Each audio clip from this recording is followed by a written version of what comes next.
অনেকটা ফুলেছিল, অনেক কমেছে, মুখ ফুক ফুলেছিল। Good morning, welcome to my blog. সবাই তোমরা কেমন আছো? আশা করি ভালো আছো। সবাইকে গুড মর্নিং জানিয়ে আজকে একটা ব্লগ শেয়ার করছি। ভালো লাগলে অবশ্যই চ্যানেলটা সাবস্ক্রাইব করে পাশে থেকো আর একটা লাইক করে দিও। সকাল সকাল উঠেই দেখো একদম টিফিনের জন্য রেডি হয়ে গেছি। আজকে আমার মেয়ের বায়না হচ্ছে ও ম্যাগি নিয়ে স্কুল যাবে, তো সেই জন্য ম্যাগি নিয়ে নিলাম। আর এই দেখো আবার বলছে আমি দাঁত মাজবো না, তো সেই জন্যই কান্নাকাটি করছে, ওকে জোর করে এসব করানো হচ্ছে। আমার অনেক বছর পর আবার সেই দিনগুলো মনে পড়ছে যখন আমরা স্কুল যাবার সময় বায়না করতাম।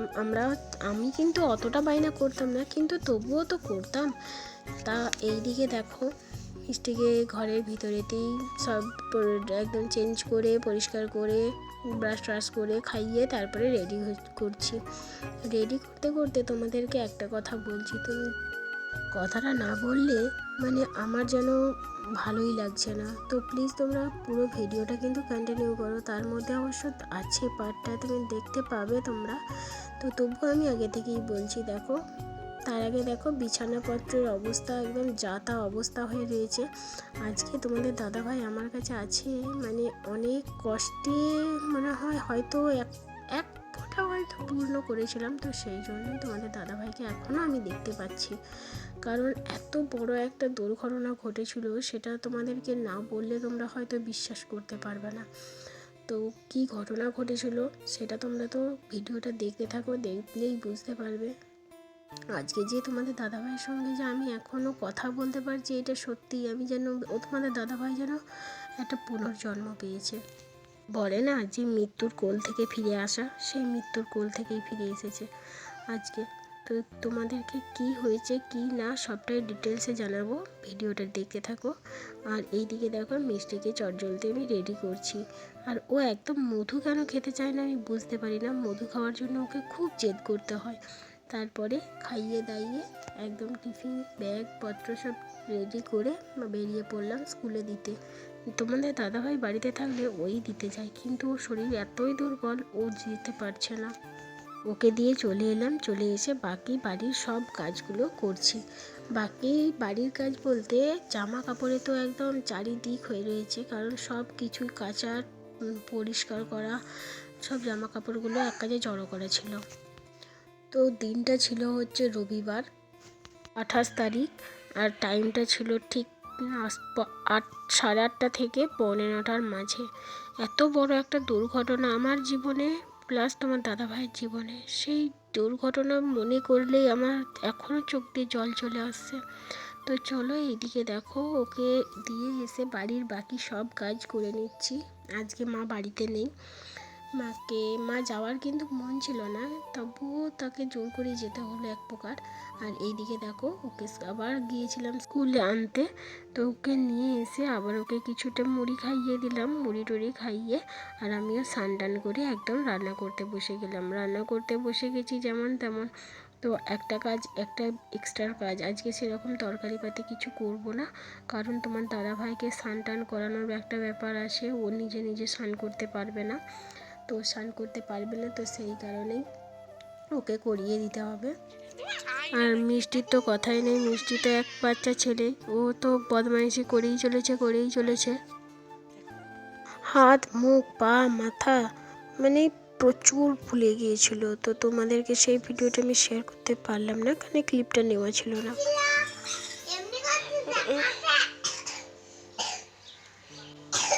যে হাতটা এখন এরকমভাবে ফুলে আছে, অনেকটা ফুলেছিল, অনেক কমেছে,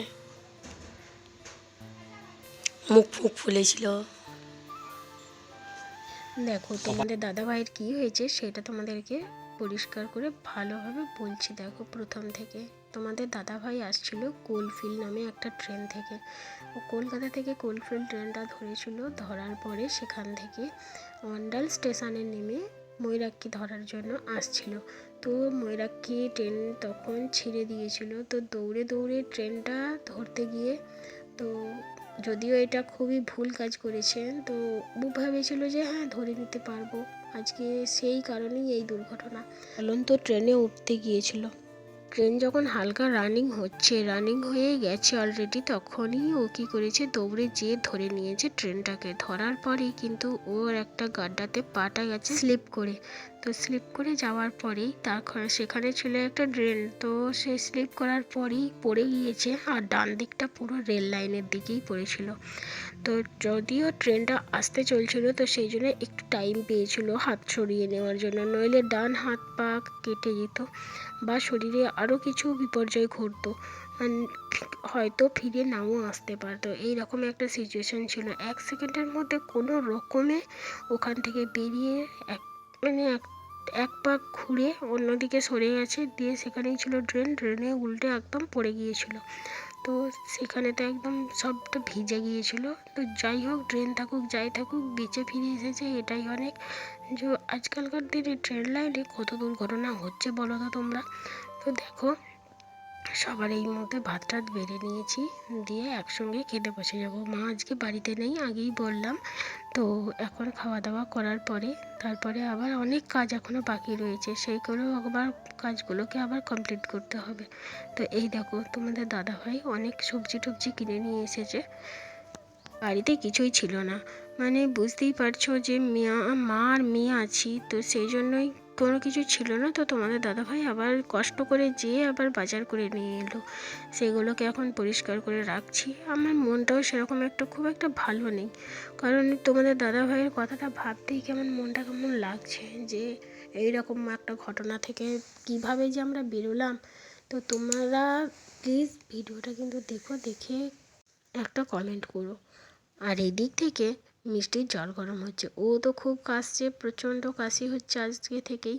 তো ওই জন্য ভাবছি জল গরম এমনি ঠান্ডাতে জল গরমটাই খাই, তো সেই জন্য জলটা শেষ হয়ে গেছিলো বলে আবার একটু জল গরম করে ভরলাম। কাজের তো শেষ নেই। তো এই দিকে দেখো, এই সবজিপত্তি সব কিছু রাখলাম ঠিকঠাক করে। এই দেখো, ফ্রিজটা একদম খুবই নোংরা হয়েছিল, সেগুলো সব পরিষ্কার করলাম। পরিষ্কার করার পরে তারপরে এই যে ফ্রিজটাকে এরকমভাবে সুন্দর করে সাজিয়ে নিলাম। সুন্দর করে সাজিয়ে নিয়ে তারপরে ঝাড়ু টাড়ু দেবো, দিয়ে তারপরে হচ্ছে বাকি কাজ বলতে এখনও প্রচুর কাজ আছে। তো বন্ধুরা, তোমরা প্লিজ আমার ভিডিওগুলো কেন তোমরা দেখছো না? আমার কি কোনো রকম কোনো খুঁত আছে? সেগুলো কিন্তু তোমরা প্লিজ কমেন্টে বলো। কমেন্ট তোমরা করো না, লাইকও করো না। মানছি আমি খুব খারাপ ভিডিও করি, কিন্তু একটা লাইক তো দিতে পারো, একটা কমেন্ট করেও তো বলতে পারো। আর এইদিকে দেখো, এত কাজ সারার পর আর পারলাম না, জামা কাপড়গুলো নিয়ে এসে ধপ করে বসে পড়লাম গোছাতে। আর দাঁড়িয়ে কাজ করতে পারছি না, কারণ সারাদিনটা একই রকম ঘোরা, আমার পাগুলো খুব ব্যথা করছে। তারপরে একবারে চলে এলাম সন্ধেবেলাতেই একটা বিয়ে বাড়ি, যেখানে মা গেছে। তো সেখানেতে তোমাদের দাদাভাইও যাচ্ছে, ছোট দাদাভাই সঙ্গে নিয়ে যাচ্ছে। তো যেতে তো হবেই, নিমন্ত্রণ যখন রয়েছে সেখানে তো নিমন্ত্রণ রক্ষা তো করার একটা ব্যাপার আছে। তো সেই জন্য নিয়ে যাচ্ছে, আর তোমার দাদাভাইকে আমরা হেল্প করছি, আমি মিষ্টি দুজনেই হেল্প করছি। তো চলো, ওরা এখন সন্ধ্যাবেলায় চলে যাবে, আর আমাদের জন্য চিকেন নিয়ে এসে দিয়েছে, আমরা চিকেনের রান্না করবো। এটা কি বিয়ে বাড়ি? দেখো, লোকে দেখে হেসে আলা হয়ে যাবে। রাস্তাতে যা ধুলো না, ওই জন্য উপরে জাস্ট একটু রাস্তাটা পড়লাম, সব নিচে পড়া আছে, সব যাবো বিয়ে ঢুকবো তখন সব খুলে দেবো, বাস ওই জায়গায় কাজ শেষ। তো এই ছিল আজকের ব্লগ। আজকের ব্যস্ততা, একটা যে গৃহবধূ তার স্বামীকে ফিরে পাওয়ার পর যে ব্যস্ততা, সেটাই তোমাদের কাছে তুলে ধরলাম। যদি ভালো লাগে অবশ্যই একটা লাইক করে দিও, কমেন্ট করে দিও, শেয়ার করে দিও। আর আমার চ্যানেলে নতুন হয়ে থাকলে অবশ্যই চ্যানেলটা সাবস্ক্রাইব করে পাশে থেকো, আর বেল আইকনটা টিপতে ভুলো না কিন্তু। এবার আমার খাবার বানাই। টাটা।